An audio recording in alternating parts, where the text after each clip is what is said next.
এখানে আমার যত ভক্ত বাবা আছেন এবং মায়েরা আছেন, আপনাদের উদ্দেশ্যে আমার একটি প্রশ্ন, মন দিয়ে শুনুন। আপনারা উত্তরটি দেবেন বাবা। আচ্ছা বলুন তো মা, আপনারা কারা কারা নবদ্বীপ গিয়েছেন?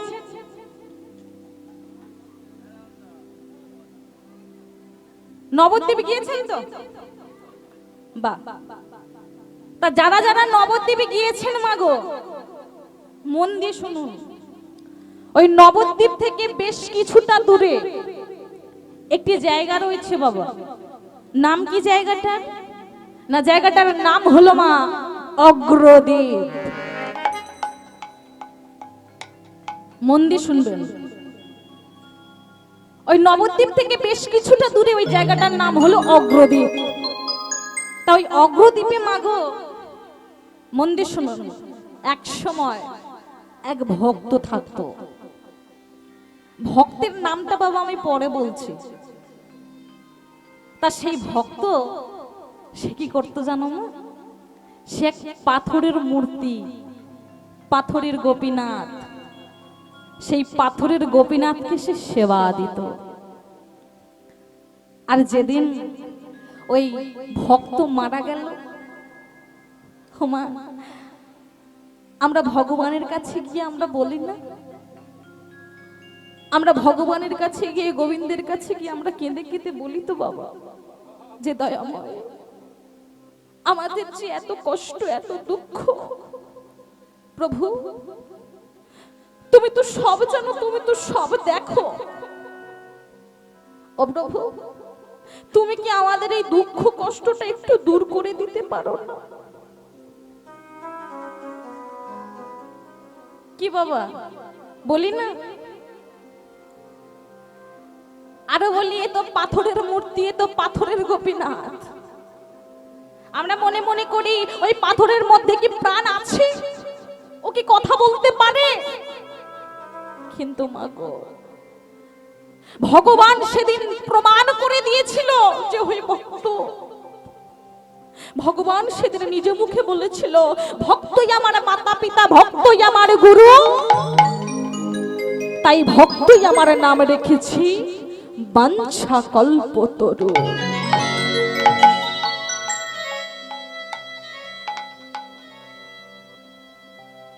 মাগো, যেদিন ওই ভক্ত মারা গেল, যেদিন ভক্তটা মারা গেল, সেদিন ওই ভগবান, যেটা পাথরের মূর্তি, পাথরের গোপীনাথ, সেই পাথরের গোপীনাথ সেদিন বাবা নিজে সচল হয়েছিল।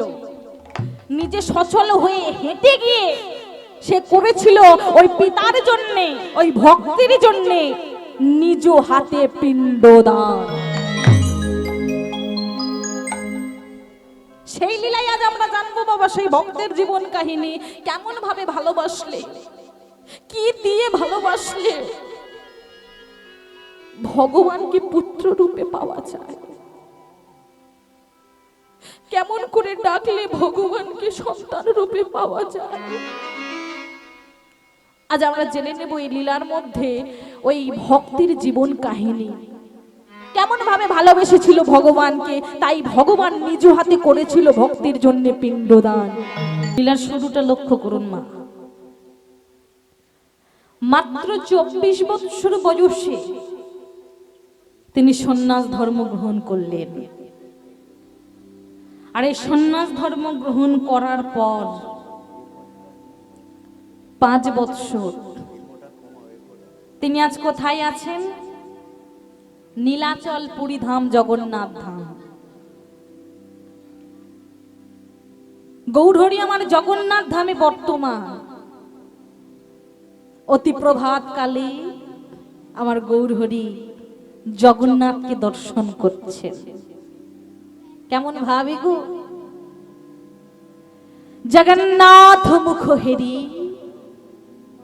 আমার ভাবাবিষ্ট গৌরহরি। গৌরহরি আর জগন্নাথকে দেখছি আর বলছি, ওহে জগন্নাথ, ওহে কৃপাময় প্রভু, আমি যেই ভক্তির কাছে যাই সেই ভক্তই আমাকে বলে তোমার নাকি হাত নাই, তোমার নাকি পা নাই, তুমি নাকি ছোট জগন্নাথ। কিন্তু প্রভু, এই জগৎবাসী কেউ জানুক বা না জানুক, আমি তো জানি তুমি ছোট জগন্নাথ নও প্রভু, তুমি ছোট জগন্নাথ নও। কেউ জানুক বা না জানুক, আমি তো জানি তোমার হাত আছে, তোমার পা আছে, তুমি কথা বলতে পারো। কিন্তু দয়াময়, এই জগৎবাসী তো কেউ সেটা জানে না। তাই প্রভু, তুমি আর অমন করে চুপ করে বসে থেকো না দয়াময়। তুমি এবারে জগৎবাসীকে প্রমাণ করিয়ে দাও,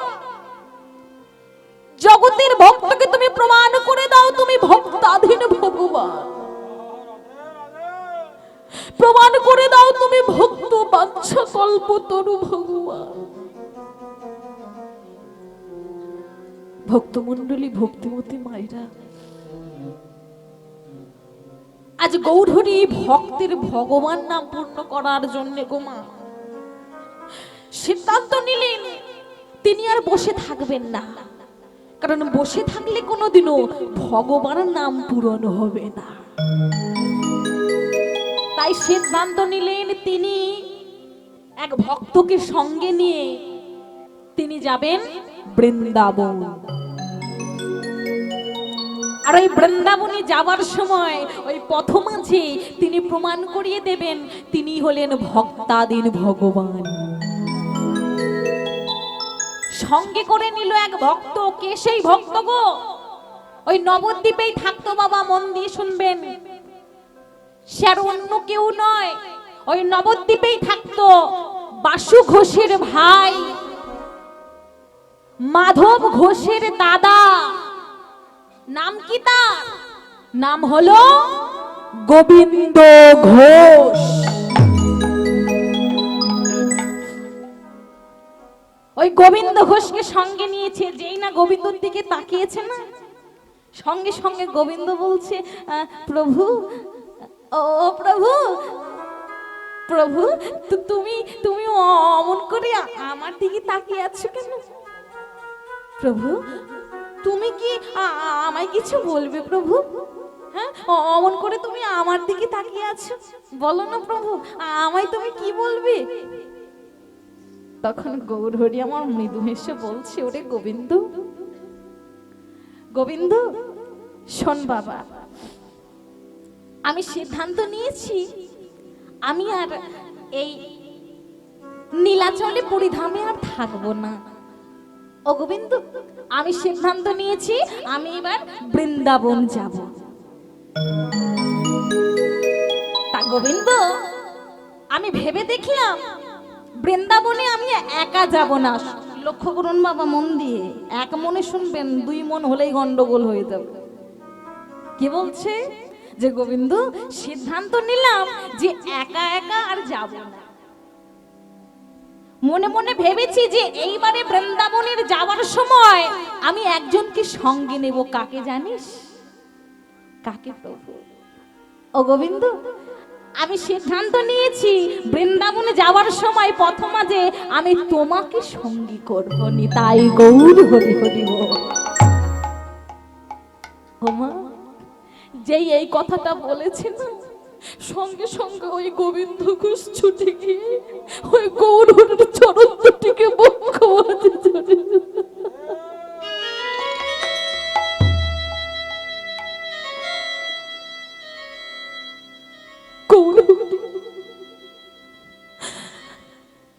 গৌর, তোমার এত করুণা, গৌর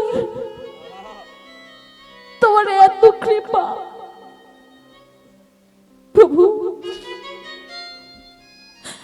তুমি যে অন্তরে জানি প্রভু দয়াময়, এই মানব জন্ম লাভ করে, এই মনুষ্য জন্ম লাভ করে আমার জীবনের আর কোনো কামনা বাসনা নেই ঠাকুর। মনুষ্য জন্ম লাভ করে আমার জীবনের যত কামনা বাসনা ছিল সবকিছু আমি ত্যাগ করে দিয়ে একটি বাসনা ঠাকুর, ওই বাসনাটা যে আমি ত্যাগ করতে পারিনি প্রভু, ওই বাসনাটা আমি ত্যাগ করতে পারিনি। বলো গোবিন্দ, বলো তোমার মনের কি বাসনা, কি পেতে চাও তুমি বলো। ও প্রভু, আমার মনের কি বাসনা জানো? আমার মনের একটি বাসনা প্রভু, এই মনুষ্য জন্ম লাভ করে আমি যতদিন বাঁচব, যতদিন এই দেহে আমার প্রাণ পাখিটা থাকবে, ততদিন যেন আমি তোমার ওই চরণের দাস হয়ে থাকতে পারি।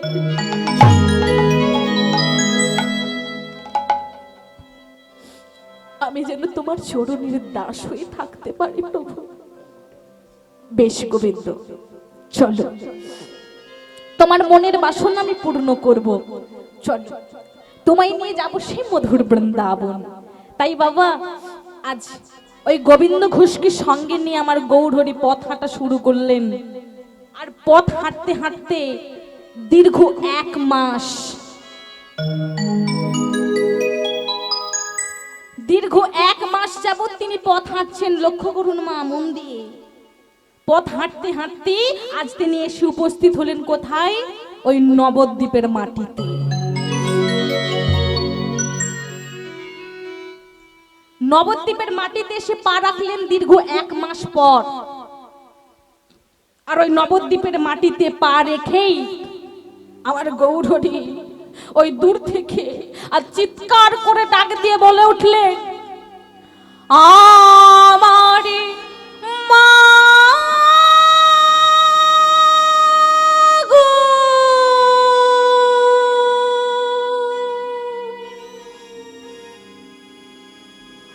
আমার মা,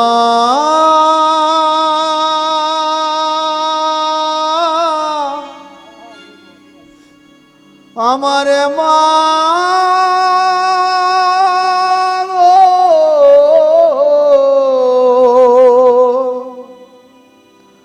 হে মোরে জননী,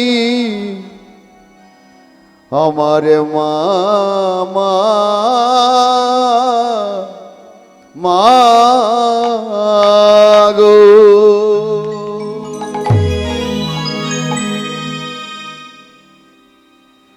নবদ্বীপের মাটিতে যখন পাটা রেখেছে বাবা, দেখতে পেল ওই সমগ্র নবদ্বীপটা, ওই নবদ্বীপটা কেমন যেন শ্মশান হয়ে গেছে। আজ নবদ্বীপের সবাই কাঁদছে। আর সচি মায়ের দশা কেমন হয়েছে গো? ওই সচি মা, আজ মা আমার ওই আঙিনায় বসে বসে কাঁদছে। ওরে নিমা, ওরে নিমায়ে রে,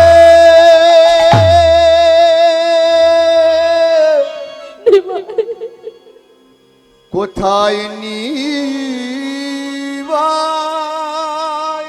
একবার ফিরে আয় নিমা, একবার ফিরে আয়, একবার আমায় সারা দে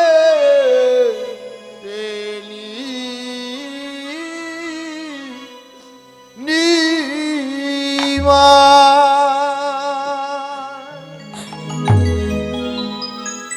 একবার এই জনম দুঃখিনী মায়ের বুকে তুই ফিরে আইনি মা। ওরে ওরে, কতদিন যে তোকে আমি দেখি না, কতদিন তোকে আমি এই বক্ষ মাঝে জড়িয়ে ধরি নাইনি মা। আয় বাবা, একবার এই মায়ের বুকে তুই ফিরে আয় মাগো।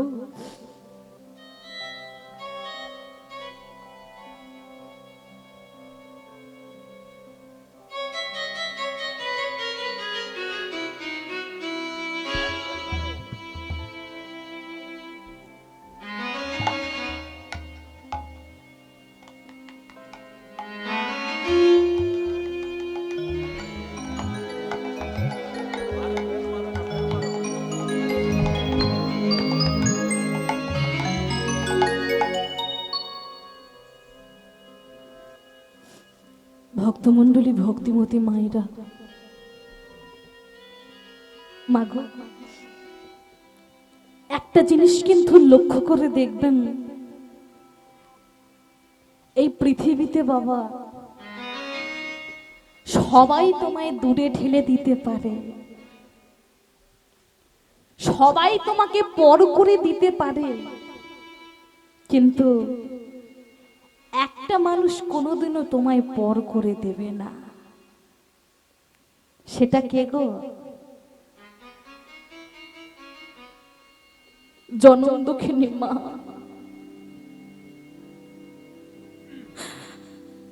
আজ নিমাই যখন গোবিন্দ ঘোষকে নিয়ে দরজায় দাঁড়িয়েছে, ওই সচিমা কিন্তু বুঝতে পেরে গেছে বাবা, কারণ মায়ের মন তো দেখবেন বাবা, কেউ বুঝতে পারুক বা না পারুক, মা কিন্তু ঠিক বুঝতে পারে গো। এই মায়ের মনটা ঠিক বুঝতে পেরে যায় যে এই বুঝি আমার ওই সন্তানটা এলো, এই বুঝি আমার ছেলেটা এলো, এই বুঝি আমার মেয়েটা সময় মা বলে ডাকলো।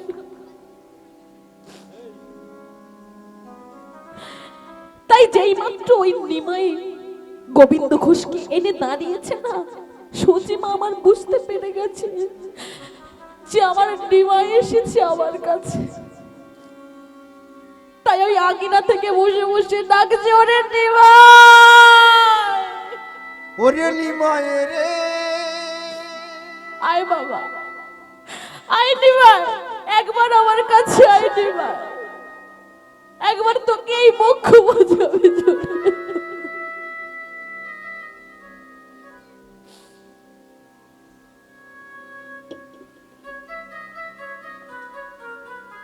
আজ গৌরহরি গোবিন্দ ঘোষকে বলছি, গোবিন্দ, ও গোবিন্দ, বলো না গোবিন্দ, বলো না কেন আমার মা আমাকে বলছে আয় কাছে আয়। আমি তো আমার মায়ের কাছেই দাঁড়িয়ে আছি, তবুও কেন বলছে আয় কাছে আয়। ও গোবিন্দ বলো না, তবে কি আমার মা আমাকে দেখতে পাচ্ছে না গোবিন্দ? আমার মা কি তবে আমায় দেখতে পাচ্ছে না? বাবা ঠিক সেই সময় এই বাড়ির সব থেকে যে পুরানো ভৃত্য অর্থাৎ চাকর কে, ঈশান, তখন ওই ঈশান বলে উঠলো, খোকা বাবু, ও খোকা বাবু, মা তোমাকে কেমন করে দেখবে গো? মা তোমাকে কেমন করে দেখবে? আরে যেই দিন থেকে তুমি নবদ্বীপ ছেড়ে চলে গেছো, যেই দিন থেকে তুমি সচি মাকে ছেড়ে চলে গেছো, সেই দিন থেকে, সেই মুহূর্ত থেকে মা যে তোমার নাম করে কেঁদে কেঁদে তার ওই দুটো চোখ অন্ধ করে ফেলেছে। না বলো না, বলো না, না না, তুমি কি করেছো মা? বলো না, তুমি কি করেছো মাগো? আমি তো তোমাকে বারবার করে বলেছিলাম, বারবার করে বলেছিলাম তুমি আমার নাম করে কোনোদিনও কাঁদবে না। কাঁদতে যদি হয় তুমি সবসময় সর্বদা কৃষ্ণ বলে কাঁদবে। ও মা, তবু তুমি আমার কোনো কথা শুনলে না, তবু তুমি আমার কোনো কথা শুনলে না। ওরে নিমাই, নিমাই রে, আমি জানি বাবা, আমি জানি তুই আমায় এই কথাটা বলবি, আমি জানি, কিন্তু ও নিমাই, আমি পারিনি রে, আমি পারিনি নিমাই। নিমাই জানিস বাবা, যতবার আমি ওই কৃষ্ণের কৃষ্ণের নামটা নিতে গেছি না, ঠিক ততবার আমার তোর ওই মুখটা মনে পড়ে গেছে নিমাই, ততবার আমার তোর মুখটা মনে পড়েছে, তাই আমি পারিনি রে, আমি পারিনি। ভক্তমণ্ডলী, ভক্তিমতী মায়েরা, মাগো দেখবেন মাগো, এই জগতে পিতা মাতা অনেক রকমের আছে বাবা, মন দিয়ে শুনো। এই জগতে পিতা মাতা অনেক রকমের আছে মা, কিন্তু যারা সত্যিকারের প্রকৃত পিতা মাতা হবেন তারা কিন্তু সর্বদা সন্তানের মঙ্গলটাই চাইবেন। কি বাবা, পিতা মাতা অনেক পাবেন, কিন্তু যারা প্রকৃত পিতা মাতা তারা কিন্তু সন্তানের মঙ্গলটাই চাইবে। মাগো, এই জগতে সব যে স্বার্থের ভালোবাসা গো, যারা ভালোবাসি শুধু আপনার স্বার্থের জন্য। আমার কথা বলবো না, আপনারা নিজেরা একটু বিবেচনা করে নেবেন, কারণ আপনারা প্রত্যেকেই পিতা মাতা হয়েছেন। যারা ভালোবাসে আপনাকে আজ শুধুমাত্র স্বার্থের জন্য, দেখবেন মা যেদিন ওই স্বার্থটা ফুরিয়ে যাবে দেখবেন সবাই আস্তে আস্তে কেটে পড়েছে। যতদিন আপনি সংসারে দিতে পারবেন, সংসারে করতে পারবেন, সংসারকে ভালোবাসতে পারবেন, ততদিনই সংসার আপনাকে ভালোবাসবে। যখন আপনি সংসারে কিছু দিতে পারবেন না দেখবেন সংসারও আপনাকে আর ভালোবাসবে না।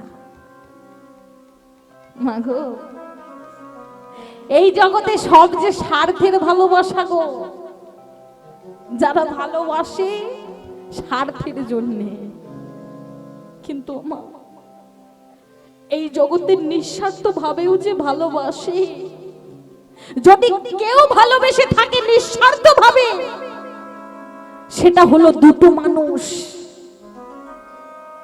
কারা জানো? এক হলো পিতা আর এক হলো মাতা। কিন্তু আমার দুঃখের বিষয় কি জানেন? দুঃখের বিষয় বাবা, যে পিতা মাতা আমাদের এত ভালোবাসলো, দুঃখের বিষয় সেই পিতা মাতার জন্য আমরা কি করলাম? কি গো, সেই পিতা মাতার জন্য কি করলাম? কেউ অপরাধ নেবেন না বাবা, হয়তো আপনাদের এখানে হয় না, কিন্তু আমাদের 24 পরগনা জেলা এটা ঘর ঘর দেখা যায়। কি জানো মা, দেখি সব বাড়িতে দামি দামি কুকুর এনে পুষছে গো, নামি দামি কোম্পানির কুকুর উঠেছে না, সব দামি দামি কুকুর এনে পুষছে। আরে নিজের বৃদ্ধ পিতা মাতা যারা হাঁটতে পারে না, চলতে পারে না, লাঠি ভর করে ঘুরে হাঁটে, সেই বৃদ্ধ পিতা মাতা, সেই বৃদ্ধ পিতা মাতাকে পাঠিয়ে দিচ্ছে সেই বৃদ্ধাশ্রমে।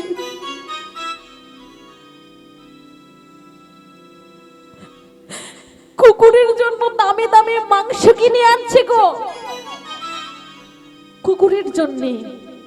আর নিজের বৃদ্ধ পিতা মাতা যারা এক মুঠো খেতে পারে না, সেই পিতা মাতার মুখে এক মুঠো অন্ন তুলে দিতে সেই সন্তানদের হাতটা কেঁপে যায়। বলে পিতা মাতা নাকি বোঝা। হ্যাঁ গো মা, পিতা মাতা কারোর বোঝা হয়? একবার ভেবে দেখুন তো, অনুভব করে দেখুন তো, কত কষ্ট যন্ত্রণা সহ্য করে মা 10 মাস 10 দিন গর্ভ যন্ত্রণা সহ্য করে। একটা পা ফেলবার আগে সে 10 বার চিন্তা করে যে দয়াময় আমার ক্ষতি হয় প্রভু, তুমি যা কষ্ট দেবার, দুঃখ দেবার, যন্ত্রণা দেবার তুমি আমাকে দাও। কিন্তু তুমি দেখো ঠাকুর, যেন আমার এই গর্ভের সন্তানের যেন কোনো ক্ষতি না হয়। কিন্তু মাগো, সেই সন্তান যখন বড় হয়ে গেল, তখন সেই বৃদ্ধ পিতা মাতাকে পদাঘাত করে তাড়িয়ে দিল। বলে পিতা মাতা নাকি বোঝা। হ্যাঁ গো মা, আর একটা কথা মনে রাখবেন, মা তো সন্তান দেয় 10 মাস 10 দিন কষ্ট করে, চিন্তা করে যে আমার সন্তানটাকে আমি খাওয়াবো কি, মানুষ করব কি করে। কিন্তু হ্যাঁ গো মা, একবারও কেউ ভেবে দেখেছেন কি যে আমার বাবাদের দশাটা কেমন? মা তো চিন্তা করে 10 মাস 10 দিন যে আমার সন্তানটাকে তুমি ভালো করে পৃথিবীতে পাঠিয়ে দাও, কিন্তু বাবারা কি করে গো? তাদের মাথায় কিন্তু চিন্তা থাকে যে সারাটা জীবনে কি করে আমি এই সন্তানটাকে মানুষের মতো মানুষ করব। তাহলে মাগো, এখানে দেখতে গেলে কিন্তু একটা মায়ের থেকে কিন্তু বাবার চিন্তা অনেক বেশি। কিন্তু লক্ষ্য করে দেখুন, যখন বাবা ওই মাথার ঘাম পায়ে ফেলে ওই সন্তানটাকে যখন মানুষের মতো মানুষ করে দিল, ডাক্তার ইঞ্জিনিয়ার প্রফেসর করে দিল, তখন সেই সন্তানের বাড়িতে আর ওই পিতা মাতার জন্য একটু জায়গা আর হলো না।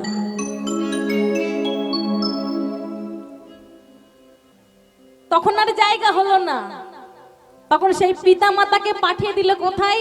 বৃদ্ধাশ্রমে।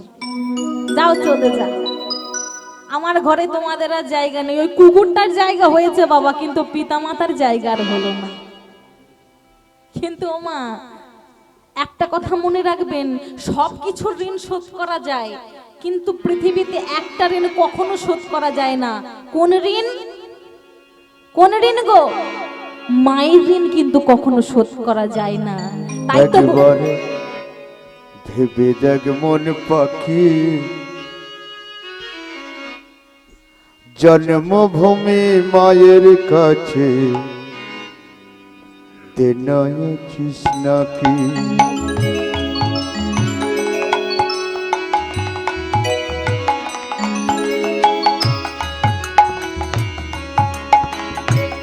একবার ভেবে দেখ মন পাখি, জন্মভূমি মায়ের কাছে তেনায়াছিস নাকি? আমার মায়ের দেনা ফেরত দেনা, মায়ের দেনা ফেরত দেনা, করিসনি চালাকি। জন্মভূমি মায়ের কাছে তেনায়াছিস নাকি? একবার ভেবে দেখ মন পাখি, জন্মভূমি মায়ের কাছে তেনায়াছে নাকি? একবার হরি হরি হরি পাখি, জন্মভূমি মায়ের কাছে তেনায়াছিস নাকি? জন্মভূমি মায়ের কাছে তেনায়াছিস নাকি? তোমরা জন্মভূমির মায়ের কাছে তেনায়াছিস নাকি? তাই একটা কথা জানবেন বাবা, সব ঋণ শোধ করা যায়, কিন্তু পিতা মাতার ঋণ কোনোদিনও শোধ করা যায় না। তাই তো বলেছি,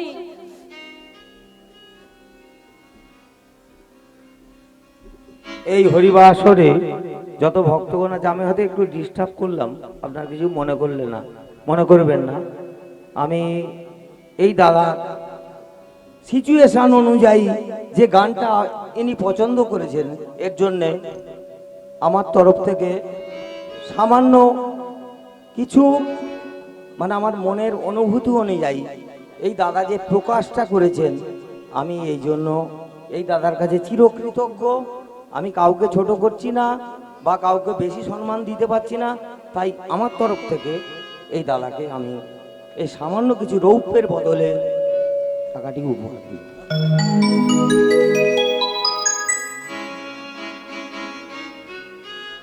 এই সঙ্গে সকল সদস্য বা সকল শ্রোতা বা সকল শিল্পীবৃন্দকে আমার শুভেচ্ছা, প্রীতি, অভিনন্দন জানিয়ে মাঝে আমার আসল মহাজ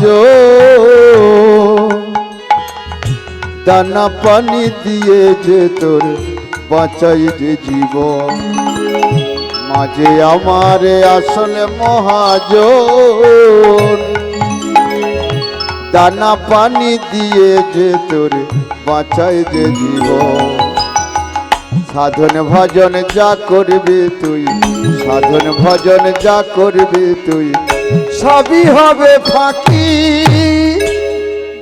জন্মভূমি মায়ের কাছে আছে নাকি একবার ভেবে দেখ মন পাখি নিতাই গৌর হরি হরি বল।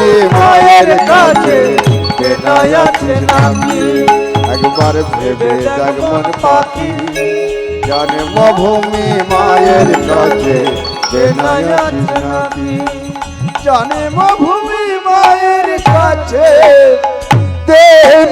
আছিস নাকি তাই মাগো শাস্ত্রে বলেছি ভাজা বলো ভুজো বলো ভাতের মতো নয় আর মাসি বলো পিসি বলো মায়ের মতো কি কেউ হয় আরো বললেন মায়ের হাড়ে যদি শ্মশানে যায় পোতা তবু বলবি হায় রে আমার বাছা রইলি কোথায়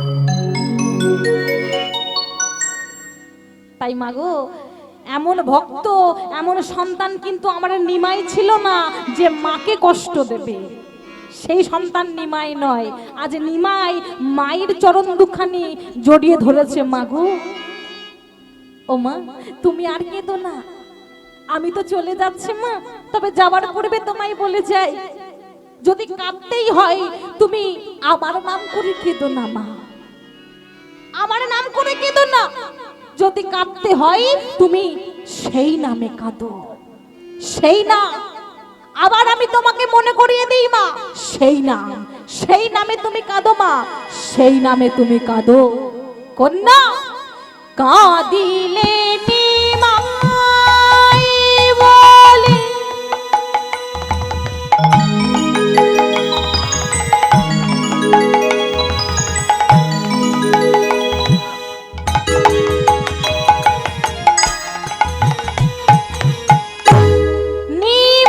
তুমি হারাবে ওগো কাঁদিলে নিমায় বলে কেঁদো না নিমাই বললে কেঁদো না নিমায় তুমি হারাবে কাঁদিলে কৃষ্ণ বলে কৃষ্ণ তুমি পাবে মাগো কাঁদিলে কৃষ্ণ বলে কৃষ্ণ তুমি পাবে কাঁদিলে কৃষ্ণ বলে কৃষ্ণ তুমি পাবে মাগো কাঁদিলে কৃষ্ণ বলে কৃষ্ণ তুমি পাবে জননী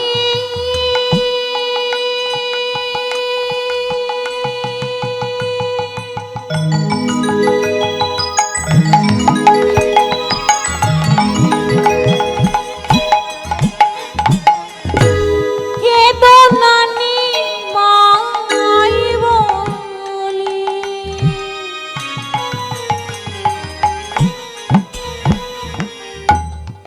কাঁদো তুমি মা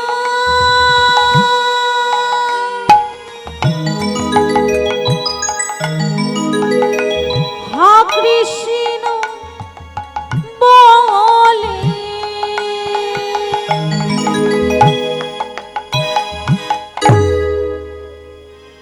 মায়ের চরণে শেষ প্রণাম করলেন বাস্তবিটাকে প্রণাম করলেন প্রণাম করে আজ চলে যাচ্ছেন কোথায় সে বৃন্দাবনের উদ্দেশ্যে আর যাওয়ার পূর্বে চিৎকার করে বলে উঠলেন জননী জন্মভূমিষ্ঠ শরীরাদপি গদিয়সি সরিগদপি গরিয়সি জননী জন্মভূমিষ্ঠ শরীরাদপি গদিয়সি সারিকা দপ্তি গড়িয়েছি জননী জন্ম ভূমিষ্ঠ সরিগাদপি গরিয়স গড়িয়েছি মায়ের চরণে প্রণাম করি চলে যাচ্ছেন। আরে বলে উঠলেন মা গো, মা আমি চললাম, মা আমি চললাম, আমি চললাম। আমি চলে যা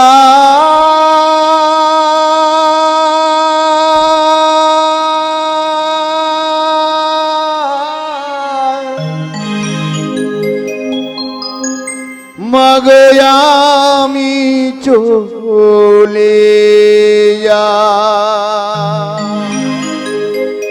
চলে যাচ্ছে গৌরহরি। জনমের মতো আমি চললাম মা, বিদায় দাও মাগো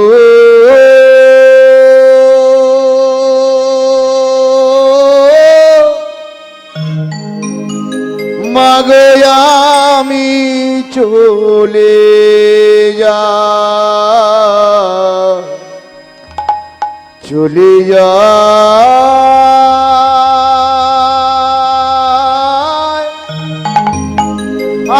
আমি চলে যা মায়ের চরণে প্রণাম করি। আজ গৌরহরি চলেছে কোথায়? বৃন্দাবনের উদ্দেশ্যে। আর যেতে যেতে আজ এসে উপস্থিত হলেন কোথায় গো? ওই অগ্রদ্বীপের মাটিতে। যেই না অগ্রদ্বীপে এসে দাঁড়িয়েছে বাবা, ওই অগ্রদ্বীপের সকল ভক্তদের খবর পৌঁছে গেছে যে তাদের গৌরহরি এসেছে। তাই কি করলো? তারা মাথায় পশরা সাজিয়ে যার বাড়ি যা ছিল, পুষ্পান্ন পরমান্ন মিষ্টান্ন ফলান্ন যা ছিল, ওই মাথায় করে সুন্দর করে পশরা সাজিয়েছে। আর সাজিয়ে তারা চলেছে কোথায়? চলেছি গৌরাঙ্গ দর্শন। একে অপরকে বলেছে কেমন করে, চলো চলো আজ গৌরাঙ্গ দর্শন করে আসি, চলো চলো।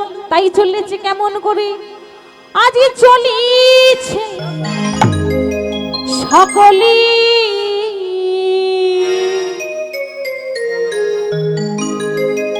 কেমন ভাবে, হরি হরি বলি চলিছে সকলে হরি হরি বলে চলিছে সকলে হরি হরি বলে চলিছে সকলে হরি হরি বলে উদমত্ত চিত হয়ে তারা উন্মত্তচিত হয়ে তাদের কেহ করে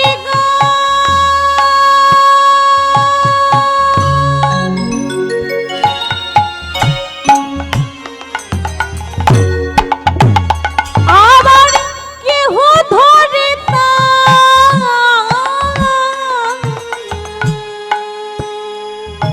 আবার কেহ ধরে তা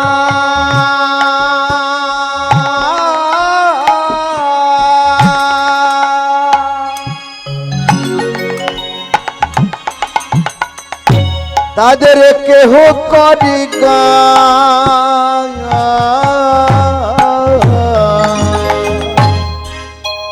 আবার কেহ আবার কেহ। এগো মা, এই যে আমরা বলি না বাবা যে সংসারের এত কাজ, এত কাজের জ্বালাই আর আমার গৌরকে ডাকার সময় হয় না। কি গো বলে এত কাজ, কখন কাজ করবো আর কখন ডাকবো। সকাল থেকে উঠেই বলে গোয়াল পরিষ্কার, ছেলে মেয়েদের টিফিন তৈরি, সন্ধ্যাবেলায় আবার সিরিয়াল। কি গো তাই না? বলে কখন প্রভুকে ডাকবো। কিন্তু মাগো আমার গৌরহরি দেখুন কলির জীবকে কেমন শিক্ষা দিয়ে গেলেন। বলে ওহে কলির জীব, আজ তোমাদের আমি শিক্ষা দিয়ে গেলাম, শোনো তোমরা হাতে করো কাম আর মুখে বলো নাম। কেমন করে জানো? আজ শিক্ষা দিলেন কেমন করে, আবার কেহ আবার কেহ আবার কেহ ডাকে মানে তালি দিয়ে সবাই তালি করো তালি। তালি দিয়ে আবার কেহ রাখে মানে তালি দিয়ে উলুধ্বনি ওরা খেয়ে মন তালি দিয়ে হরি বলে চলে তারা হরি বলে চলেছে হরি বলে চলে তারা হরি বলে চলেছে বাহু তুলে নাচিছে হরি বলে চলে বাহু তুলে নাচে তারা হরি বলে চলেছে বাহু তুলে নাচিছে হরি বলে চলেছে নাচিতে হরি বলে চলেছে কেহ নাচে কেহ গাই কেহ বলে হরি আরে কেহ নাচে কেহ গায়ে কেহ বলে হরি কেহ নাচে কেহ গাই কেহ বলে হরি আজ কেহ নাচে কেহ গায়ে কেহ বলে হরি আবার কেহ কেহ কেহ কেহ কেহ কেহ আনন্দেতে যাই ধরা করি কেহ কেহ আনন্দেতে গায়ে গড়া গড়ি কেহ কেহ আনন্দেতে যাই গড়া গড়ি বলে হরি বল হরি বল হরি বল হরি বল হরি বল হরি বল হরি বল হরি আবার বল উঠিল আনন্দের বাহু তুলে মুখে বলে হরি বল হরি বল বাহু তুলে মুখে বলে হরি বল হরি আবার বাহু তুলে মুখে বলে বল হরি আবার বাহু তুলে তাই হাগৌর বলে হরি তুলে মুখে বলে হরি বল তাই গৌর হরি হরি হরি বল। আরে বাহু তুলে মুখে বলে হরি বল হরি আরে হরি বল হরি বল হরি বল হরি বল হরি বল হরি বল হরি বল হরি আরে হরি বল হরি বল শ্রী গৌরাঙ্গ মহাপ্রভু কি